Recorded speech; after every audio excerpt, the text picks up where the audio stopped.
Assalamualaikum warahmatullahi wabarakatuh. Perkenalkan, nama saya Reni Anggrianti, NIM 20030150046. Baiklah, pada kesempatan kali ini saya akan menjelaskan materi tentang perkembangan olahraga di sekolah. Diskusi makna perkembangan olahraga di sekolah. Perkembangan olahraga di sekolah telah mengalami perubahan-perubahan.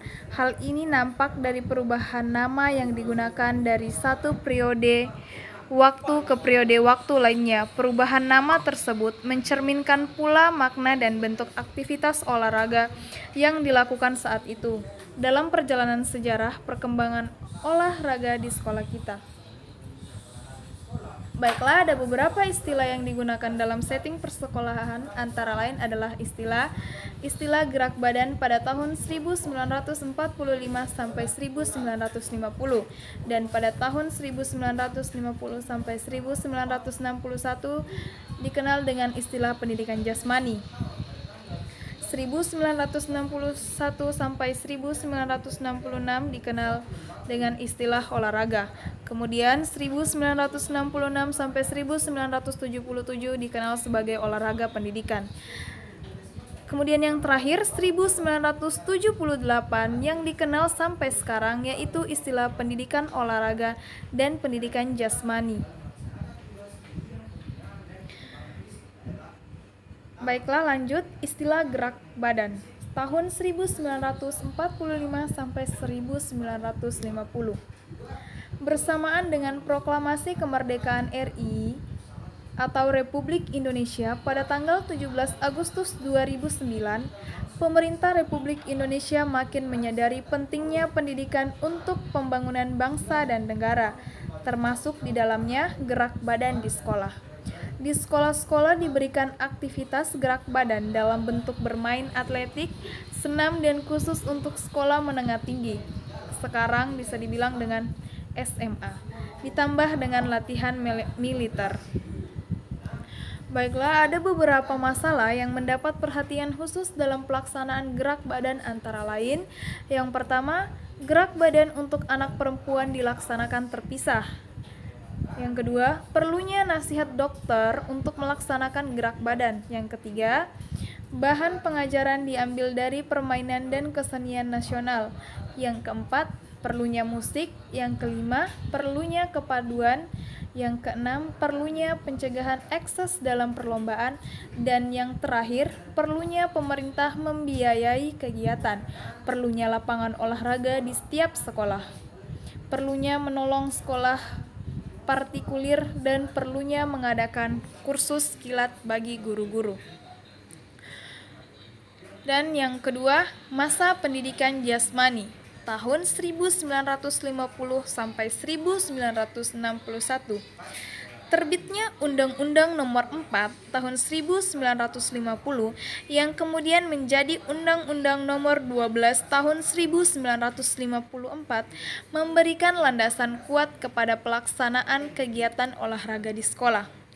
Dalam penjelasannya tentang pendidikan jasmani, terutama bahwa untuk melaksanakan maksud daripada bab 2 pasal 3 tentang tujuan pendidikan dan pengajaran harus meliputi kesatuan rohani jasmani, pertumbuhan jiwa dan raga harus mendapat perhatian seimbang menuju keselarasan perkembangan intelektualisme dan perkuatan badan.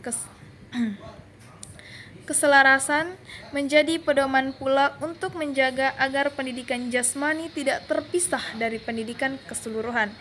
Pendidikan jasmani merupakan usaha untuk membuat bangsa Indonesia sehat dan kuat lahir batin. Kemudian yang ketiga, masa olahraga dari tahun 1961 sampai 1966. Dipercayanya Jakarta menjadi tuan rumah Asian Games, menuai perubahan struktural Departemen Pendidikan dan Kebudayaan. Biro Pendidikan Jasmani menjadi Jawatan Pendidikan Jasmani. Perubahan itu secara politis dirasa kurang tepat, karena Asian Games diharapkan menjadi forum tempat bangsa Indonesia membuktikan kemampuan dan mengukir prestasi baik dalam cabang-cabang olahraga yang dipertimbangkan maupun dalam organisasi penyelenggaraan. Dalam kegiatan itu dan disertai dengan keyakinan penuh bahwa olahraga dapat menjadi sarana ampuh untuk menggembleng bangsa menjadi manusia Indonesia baru, maka dibentuklah Departemen Olahraga melalui Keputusan Presiden Nomor 131 Tahun 1962 yang menyatakan bahwa olahraga meliputi segala kegiatan atau usaha untuk mendorong, membangkitkan, mengembangkan, dan membina kekuatan-kekuatan jasmani maupun rohani pada tiap manusia. Beberapa tugas pokok dari Departemen Olahraga ini adalah mengatur, mengkoordinasi, mengawasi, membimbing, dan di mana perlu menyelenggarakan semua kegiatan atau usaha olahraga, termasuk pendidikan jasmani di sekolah rendah sampai universitas, dan menyelenggarakan pendidikan tenaga ahli olahraga atau seperti guru olahraga. Kemudian 4. Masa olahraga pendidikan tahun 1966 sampai 1977. Pada masa olahraga, pendidikan pengelolaan olahraga berada di bawah Departemen Pendidikan dan Kebudayaan.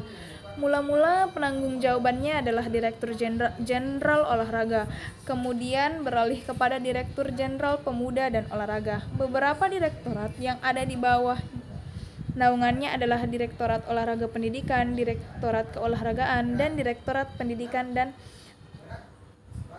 Penataran berada di bawahnya. Terjadi perubahan sejak tahun 1963 sampai 1978. Kedudukan pengelolaan olahraga merosot dari sebuah departemen menjadi direktorat. Pada masa ini, program olahraga wajib di sekolah berjalan terus walaupun ada kewajiban baru, yaitu bergabung dengan kesehatan. Demikian juga dengan olahraga karya. Adapun opsi yang mulai aktif pada tahun 1966 bertambah maju dan pada tahun 1970 berhasil menyelenggarakan kejuaraan nasional POPSI dalam cabang olahraga atletik dan sepak bola.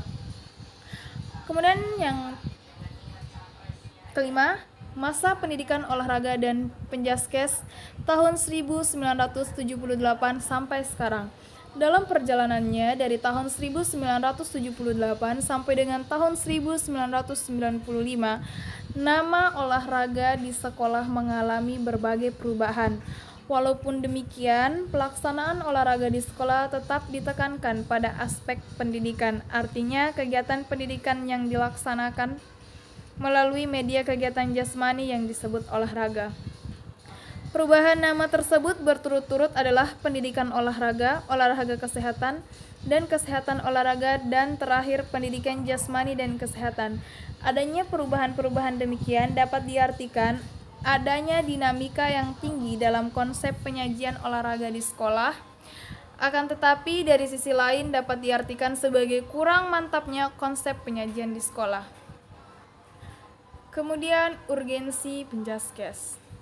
Pendidikan jasmani dan kesehatan yang diberikan di sekolah memiliki peran yang sangat sentral dalam pembentukan manusia seutuhnya. Pendidikan jasmani tidak hanya berdampak positif pada pertumbuhan fisik anak, melainkan juga perkembangan mental, intelektual, emosional, dan sosial. Baiklah, terima kasih atas kesempatannya. Apabila ada kekurangan saya mohon maaf. Wabillahi taufiq wal hidayah. Wassalamualaikum warahmatullahi wabarakatuh. Thanks for watching.